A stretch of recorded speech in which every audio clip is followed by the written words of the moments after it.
Well, I think blogging is really important. I mean, is it the most important ingredient in the recipe? I don't know. I don't think it is. I mean, I think to be successful at professional services marketing, you have to have a ubiquitous approach. That's just, one thing that you can do, one play in the playbook. Um, has it helped to develop our exposure? Yeah, absolutely it has, because it creates a higher profile for our website. It generates web traffic, and puts us opens us up to an audience that we may otherwise not reach within our direct professional networks. So someone in California or New York has an issue similar to ours.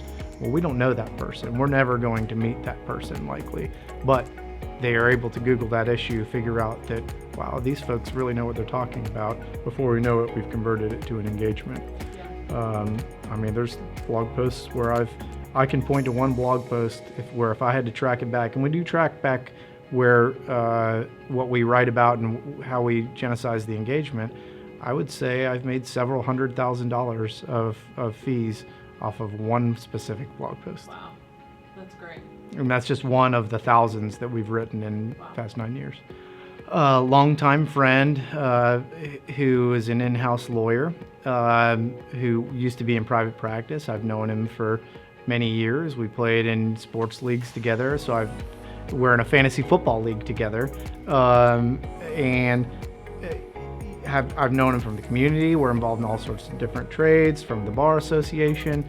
So, and we've had a case against each other in the past.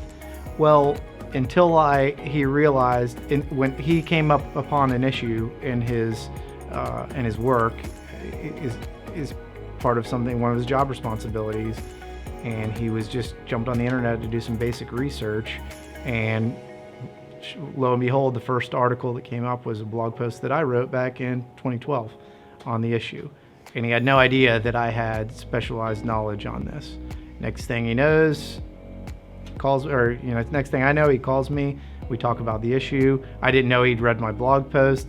I said, well, I bet if you blogged it, there's going to be some really great authority on this issue that's going to first come. Or if you Google it, there's going to be some really great authority that comes up. And he joked and said, yeah, I already did that, and you were the first person that came up. And now we have about 10 matters that came because of that. And so that's the best real-world example that I could possibly give, because that's someone who I had a specific relationship with. He knew who I was, knew what we did, but for that blog post connecting those dots, I probably wouldn't have got that work.